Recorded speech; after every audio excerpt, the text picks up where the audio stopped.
Ya se encuentra en los estudios aquí de la Doble 8. Nuestro invitado de hoy, él es Rudy Luis Alberto Yampa, quien es presidente de las juntas escolares del departamento de La Paz. Muy buenas tardes. Tenemos entendido que se ha coordinado los lineamientos del retorno a clases en el departamento de La Paz.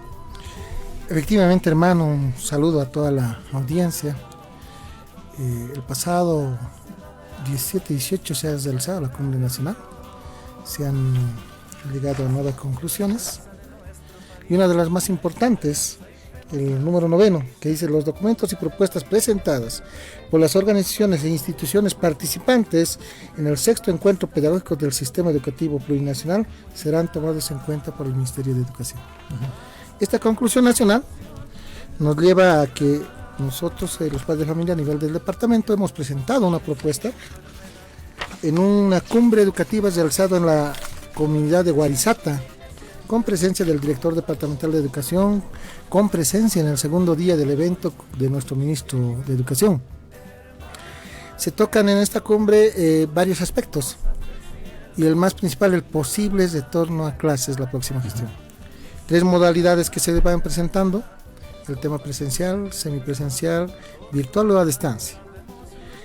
El padre de familia del departamento de La Paz define un calendario dinámico y regionalizado para un posible retorno a clases, en base a los protocolos que el Ministerio de Salud puedan presentar sobre una posible rebrote de la pandemia COVID-19. Sí, y eso es precisamente lo que nos llama la atención. Es decir, se habla, es una suerte casi ya de exigencia, porque no en algunos sectores de imposición, en torno al retorno de los alumnos de manera presencial, pero según las autoridades, y así lo hemos reflejado también en esta edición, existe la posibilidad marcada de que en febrero se dé un pico alto nuevamente de este rebrote de COVID-19 en La Paz, Cochabamba y Santa Cruz, por supuesto, pero nos interesa el caso de La Paz. Entonces, me imagino que esta es una posibilidad muy cierta, más que las otras, ¿no es cierto?, que reduzca la pandemia. Entonces, ¿qué se está pensando al respecto? Mire, nosotros nos hemos sorprendido en esta última semana, ahí en las redes sociales, en los medios de comunicación, un posible encapsulamiento en la zona de Miraflores. Un posible, digo, porque está generando el rebrote. Esto perjudicaría tremendamente al inicio de clases. Primero, porque no tenemos las condiciones de bioseguridad. Si no es el 100% de los colegios, en un 99% de los colegios no tenemos las condiciones de bioseguridad. Los municipios, no quiero decir todos, la mayoría se olvidaron de poner énfasis en esta pandemia, en esta época teníamos, para poder ejecutar estas prevenciones. No hicieron infraestructura, no dieron equipamiento, no tomaron las acciones correctas.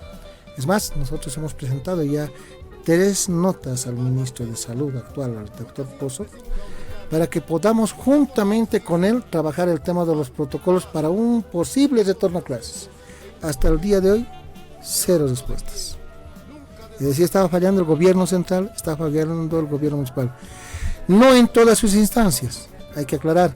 Hemos tenido un acercamiento con la doctora Alejandra Hidalgo, que es la viceministra de Seguros Social y el Seguro de Salud, con las que estamos empezando a trabajar un protocolo. Este protocolo va a ser determinante para el retorno a clases. Sin embargo, los padres de familia ven también otras opciones. En esta cumbre de Guarizata han presentado propuestas, por ejemplo, el tema de Mi Señal, crear el programa de Mi Señal. ¿A qué se refiere el programa de Mi Señal? A que se creen radios y canales de televisión educativos en cada distrito educativo del departamento. 73 distritos educativos tenemos en el departamento. Los municipios pueden adquirir estas herramientas, este equipo para generar la televisión y radio educativa. Esto ayudaría mucho en este tema de la pandemia. Claro, pero esto, digamos, ya debería haberse hecho, ¿no es cierto? Febrero está a la vuelta de la esquina, como se suele decir en el ámbito de pie, es decir, va a dar el tiempo para que aquello se pueda dar. La mayor probabilidad, y ese es un escenario posible, lo pongo así, es que no se pueda retornar a clases presenciales por este rebrote que se está dando no solamente en Bolivia, en el mundo entero, ¿no es cierto? Entonces, ya se debería haber tenido todo para las clases a distancia, en todo caso tendría que ser clases a distancia, ¿no es cierto? Pero el tiempo al parecer va a ser su peor enemigo, ¿o no? Efectivamente, nosotros hemos hecho las demandas correspondientes, inmediatamente se porcionó el ministro, inmediatamente se porcionaron los ministros de las áreas, hicimos llegar las notas, por la emergencia que constituye el tiempo que nos lleva para tomar el retorno a clases. Sin embargo, hemos visto bastante irresponsabilidad, sobre todo del gobierno municipal, tengo que decirlo así sinceramente. ¿De qué distrito? Del Alto, el más grande, el gobierno municipal de La Paz y otros que no están poniendo énfasis en el tema de equipamiento para salud. Ni siquiera tienen los protocolos que podrían tener regionalmente cada municipio. Hemos hablado la pasada semana con el director de educación, César Montaño, del municipio del Alto, que no tenía la posibilidad de responder a ninguna pregunta que hubieran hecho las juntas escolares. Bien, en todo caso, entonces, más allá de quejarse, de llorar sobre la leche derramada, ¿la educación a distancia va a ser otra vez el elemento fundamental o no? Efectivamente, va a ser, pero con otro trasfondo. El tema de la adquisición inmediata de los radioemisoras y equipos de televisión en cada distrito, que puede ser pronto, se puede llegar a paliar en aquellos distritos donde no teníamos señal de internet. Pero además la creación de un nuevo programa, el programa Todos Aprender. No solamente ahora hablamos del estudiante, hablamos también del hermano mayor, del padre de familia y de la madre de familia, que van a ser los que van a apoyar en el tema pedagógico en la educación adulta. Ahora dígame, ¿cuánto tiempo llegaría a implementarse o demoraría en implementarse este proyecto si nos pondríamos las pilas y si tuviéramos el presupuesto adecuado ya con el ministro de Economía y Finanzas, que también tenemos ya las notas y acercamientos, lograríamos 1 mes y medio hacer todo esto. En 1 mes y medio, con una compra directa, por excepción, por tema de pandemia, podríamos lograr hacer esto. ¿Quién compraría esto? El gobierno central, el gobierno municipal. Hay convenios intergubernativos, hay convenios interinstitucionales que en este momento son adecuados para esta contingencia.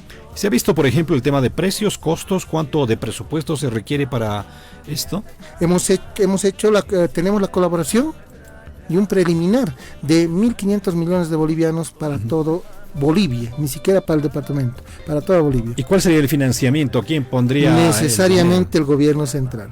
Mire, gastaron casi 500 millones para comprar armas, balines y todo. Estamos hablando de 3 veces ese presupuesto y tendríamos el equipamiento. Tenemos los recursos necesarios. Es solamente readecuar y reinvertir, redirigir el presupuesto. Yo estoy seguro que en una época de pandemia es mejor invertir en equipamiento, en salud, en herramientas tecnológicas que en carreteras. No es diciendo que no necesitamos carreteras, pero con una carretera podríamos tener laptops para todos los estudiantes de Bolivia. Claro, el tema también radica en que se ha satanizado de alguna manera, ¿no es cierto? En varios discursos, incluso tuve la oportunidad de escuchar al presidente del estado decir que no es lo mismo una educación a distancia que una presencial. Evidentemente, pero no estamos en circunstancias habituales. Entonces, como padres de familia, ustedes fijan posición ya de que se debería retornar a clases, sí, pero de manera virtual, a distancia. ¿Es así? Un calendario dinámico regionalizado. Hay sectores en provincias, por ejemplo en el municipio de Charaña, donde la gente nos ha visitado, donde el tema del COVID es casi cero. Ahí no tendría por qué estar perjudicado el estudiante. Podríamos tener con los controles adecuados, con los protocolos adecuados, clases presenciales. Municipios un poco pequeños, semipresenciales, y en las áreas concentradas necesariamente vamos a tener que hacer las clases a distancia o virtuales.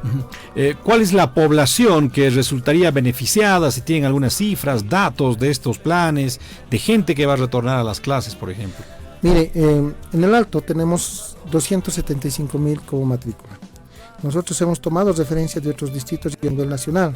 Sin embargo, cada municipio tiene una característica diferente. Ejemplo le doy. La inversión va a ser mínima en aquellos sectores concentrados donde tenemos equipo de tecnología, tenemos señal de internet, tenemos algunas facilidades tecnológicas. Sin embargo, en provincias alejadas donde no tenemos luz, donde no tenemos señal de internet, vamos a tener que llegar con la radio. Ahora, tengo entendido que Entel, por ejemplo, en la gestión anterior, la transitoria de Áñez, Entel decía, no, ya estamos comprando banda ancha, vamos a llegar a todos los poblados, ¿no? Se hizo una gran campaña. ¿Qué saben ustedes de esto? Mire, la pasada gestión tuvimos un debate intenso con el señor Cárdenas, quien aseguraba que el tema de la fibra óptica pasaba por todas las casas. Hemos sacado el reporte de Entel. Solamente el 20% de las áreas concentradas tenían acceso a la fibra óptica.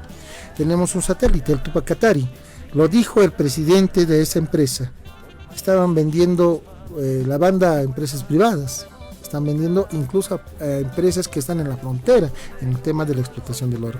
Creemos nosotros que con una adecuada inversión de lo que genera el Tupac Katari podríamos costear la banda gratuita para internet. Bien, finalmente hay que pasar de la palabra a la acción. Es decir, el tiempo está ahí y es el peor enemigo de todos, los alumnos sobre todo, que quieren volver a las clases o que quieren volver a estudiar. Entonces, ¿se han fijado metas? ¿Hasta cuándo tienen que cumplir precisamente estos objetivos? Porque de lo contrario va a ser un bello discurso y todo se va a quedar ahí, ¿no? Desde parte, solamente en Bolivia el padre de familia puede quitarse el pan de la boca para que sus hijos estudien. Y con esa fuerza también puede defender sus derechos. Para nosotros es bien importante que nuestros hijos tengan derecho al estudio. Si no tenemos respuesta hasta este fin de semana, créame que nos va a ver en las calles nuevamente a los padres de familia hasta que se cumplan nuestras demandas. Hemos dado oportunidad al gobierno para que se pueda organizar. Hemos dado un ultimátum al gobierno municipal para que también se pueda organizar. Sin embargo, si no vamos a ser atendidos, vamos a tener que estar en las calles. Lamentamos mucho si vamos a perjudicar a la población, pero la educación de nuestros hijos es bastante importante para los padres de familia. Muy bien, esperemos que no se llegue a esa situación. Es decir, el gobierno también, nos imaginamos, tiene que tomar sus recaudos, el gobierno departamental, los gobiernos locales, en fin, porque esto también es un asunto que ya se debe dilucidar en las próximas horas. Señor Yampa, muchísimas gracias por habernos informado, fijar la posición que nos parece, bueno, razonable en función a lo que se está viviendo. Es decir, no se trata de volver a una situación presencial por volver a que ver la salud, no solamente del estudiantado, sino también de las personas con las cuales conviven los estudiantes, que en una buena parte también son personas adulto mayor y que pueden resultar contagiadas, infectadas por esta pandemia, y eso sí sería muy grave. Así que esperemos que esto llegue a buen puerto. Muchas gracias.